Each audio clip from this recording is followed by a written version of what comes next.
नमस्कार दोस्तों, मेरा नाम है रमनदीप और स्वागत है आपका मेरे चैनल पे। आज का ब्लॉग बहुत ही इंटरेस्टिंग रहने वाला है क्योंकि आज हम आपको लेकर जा रहे हैं नूर महल जालंधर पंजाब में स्थित दिव्य ज्योति जागृति संस्थान के सत्संग आश्रम में। तो चलिए चलते हैं।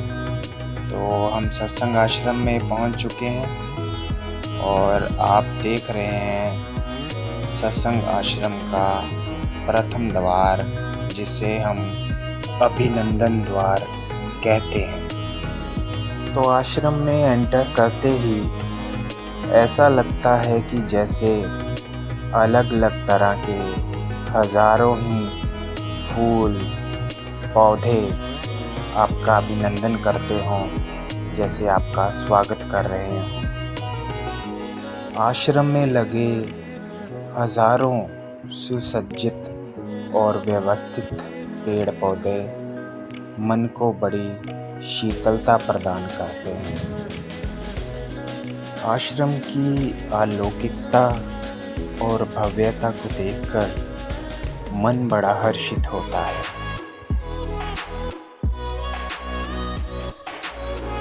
सामने की बिल्डिंग में स्थित है श्री आशुतोष महाराज जी आयुर्वेदिक फार्मेसी। वहाँ पे आयुर्वेदिक उपचार होता है। आश्रम में फूलों से जगह जगह ऐसी बहुत सारी कलाकृतियाँ बनाई गई हैं। सामने आप फूलों से बने हुई एक मोर की आकृति देख रहे हैं और सामने दर्शन कर रहे हैं बैकुंठ द्वार के और उसके आसपास के क्षेत्र के।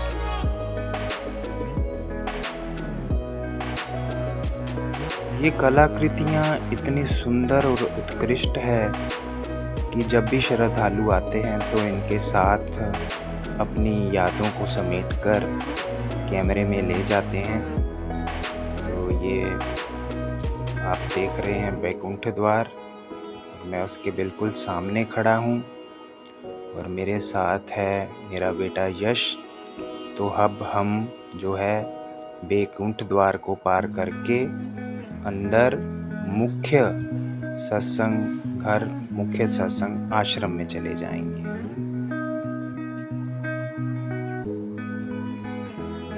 अब हम पहुंच चुके हैं मुख्य आश्रम में और सामने आप दर्शन कर रहे हैं समाधि स्थल के और मुख्य सत्संग भवन के, जो आश्रम के अंदर ही स्थित है। तो ये सीन आप देख रहे हैं आश्रम के अंदर का।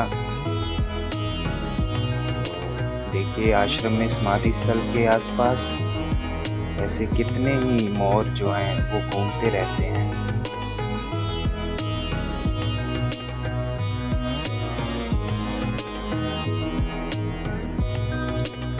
यश यहाँ पे मोर को देखकर बड़ा उत्साहित हो रहा है, खुश हो रहा है।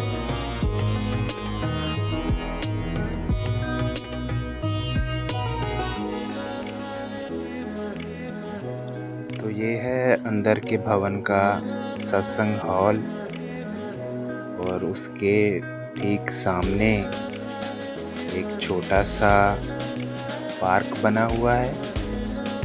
यहाँ पे संगत आकर बैठती है। अब हम प्रणाम करके मुख्य आश्रम से बाहर आ चुके हैं और सामने आप सत्संग पंडाल की शेड के दर्शन कर रहे हैं और सामने देख रहे हैं उसी एक चौक में स्थित एक फाउंटेन लगा हुआ है, फव्वारा लगा हुआ है जो अपनी तरंगों पे नाच रहा है। यहाँ पे आउटलेट है श्री आशुतोष महाराज जी आयुर्वेदिक फार्मेसी का और आज सत्संग भंडारा है, तो बहुत सारे स्टॉल लगे हुए हैं। जगह जगह पे जलघर, गठड़ी घर, जोड़ा घर आदि व्यवस्थित तरीके से सेटअप किया हुआ है। आप देख रहे हैं ये नाचता हुआ फव्वारा जो हमेशा यहाँ पे चलता रहता है। और आप देख रहे हैं सामने सत्संग हॉल या बड़ी शेड, जिसमें लाखों की संख्या में संगत के बैठने की व्यवस्था है। अब हम आ चुके हैं उत्तर भारत की सर्वश्रेष्ठ कामधेनु गौशाला में।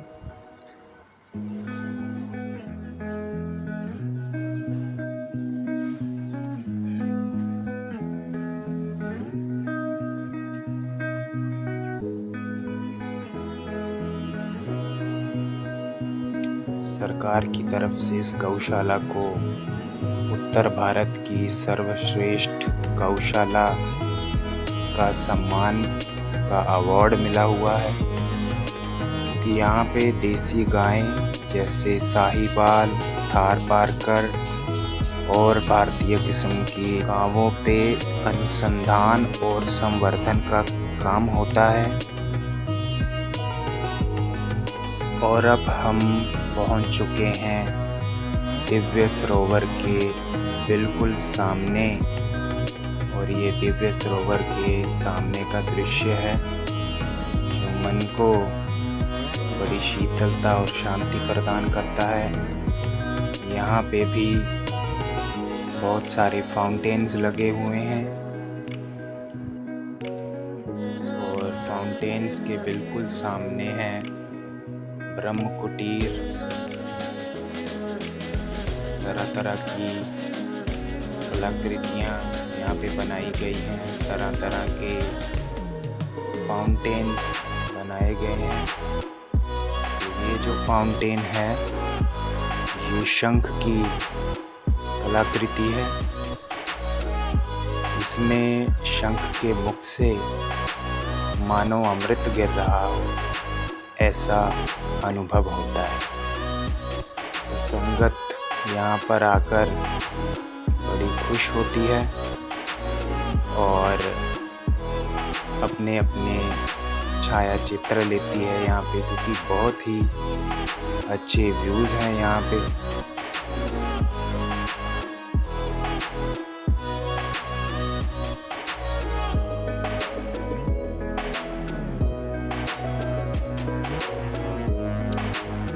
दिव्य सरोवर हार्दिक अभिनंदन यहाँ पे लिखा हुआ है, आपका स्वागत किया जा रहा है। ये ब्रह्म कुटीर की एंट्रेंस है और इसके सामने एंट्रेंस है दिव्य सरोवर के अंदर जाने की। तो अंदर यहाँ पे आप देख रहे हैं ब्रह्म कुटीर। ब्रह्म कुटीर के अंदर के आपको दर्शन करवाएंगे। यहाँ पे श्री गुरु महाराज जी की स्वरूप स्थापित किया हुआ है। संगत यहाँ पे आके प्रणाम करती है और आप देख रहे हैं ब्रह्म कुटीर के अंदर का सीन। बहुत अच्छा लग रहा है, क्योंकि यहाँ पे संस्कृत में ऊपर श्लोक लिखे हुए हैं जिनकी अपनी महत्ता है, ज्ञान को परिभाषित किया हुआ है।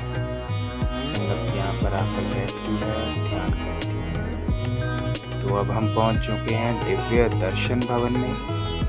यहाँ पे एक योगी की प्रतिमा को स्थापित किया है जो ध्यान मुद्रा में बैठे हुए हैं। और ये भवन जो आप दर्शन कर रहे हैं ये है दिव्य दर्शन भवन। दिव्य दर्शन भवन में अब हम एंट्री ले चुके हैं। सब रूप लगा हुआ है महाराज जी का, और ये एक कलाकृति है जिसमें ज्ञान को परिभाषित किया हुआ है।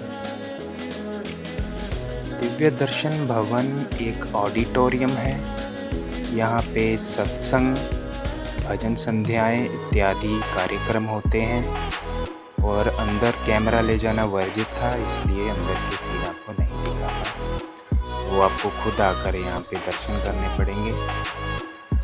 और आश्रम में जगह जगह पे बहुत सुंदर सुंदर पार्क्स बने हुए हैं, और हम एक पार्क के सामने हैं। तो यहाँ पर हम अपनी यादों को समेट रहे हैं। यश है वो पार्क में घूम रहा है, एंजॉय कर रहा है। ये एक भूल भुलैया का बनाया हुआ है। और पूरे आश्रम की सैर करते करते अब हमको भूख लग गई है, तो हम आ गए हैं कैंटीन में दोस्तों। नीचे बैठकर पूड़ी छोले खा रहे हैं, क्योंकि सत्संग आश्रम बहुत बड़ा है, तो घूमते घूमते थोड़े थक गए थे, तो नीचे घास पर ही बैठ गए। लेकिन यहाँ पे पूरी व्यवस्था है, टेबल्स लगे हुए हैं, आप टेबल पर चाहे तो खड़े होकर भी खा सकते हैं। आसपास में खाने के बहुत सारे स्टॉल लगे हुए हैं, जहाँ से आपको जिस तरह का भी जो भी कुछ खाना हो लेकर आप खा सकते हैं। तो सुबह का ब्रेकफास्ट हमने यहीं पे कैंटीन में किया। तो ब्रेकफास्ट करने के बाद अब बारी थी चाय पीने की, तो हम लोग चाय पी रहे हैं। तो यश चाय नहीं पी रहा, क्योंकि उसको तो कुछ और चाहिए था, उसको आइसक्रीम चाहिए थी। तो वो इंतज़ार कर रहा है कि कब पापा की चाय ख़त्म हो और कब जाकर हम आइसक्रीम लें। तो यहाँ से निपटाने के बाद हम सीधे पहुँच गए हैं सत्संग हॉल में। यहाँ पे हमने मासिक सत्संग सुना, और सत्संग सुनने के बाद अब संगत जो है वापस जा रही है। अब संगत यहाँ से सीधा लंगर भंडारे की तरफ जाएगी, क्योंकि यहाँ पे भंडारे की व्यवस्था की गई है। और यहाँ पे संगत यहाँ पे लंगर छक रही है। भाई एक तरफ छक रहे हैं, बहनें एक तरफ छक रही हैं। साध्वी बहनें, साधु संत भाई आज लंगर छका रहे हैं। और यहाँ से लंगर छकने के बाद संगत जैसे जैसे अपने साधनों से आई थी, अपने घरों को, अपने शहरों को वापस जा रहे हैं। तो आज का ब्लॉग जो था वो यहीं तक था दोस्तों। उम्मीद है कि आपको पसंद आया होगा, और मेरे चैनल को लाइक, सब्सक्राइब और शेयर ज़रूर करें। धन्यवाद।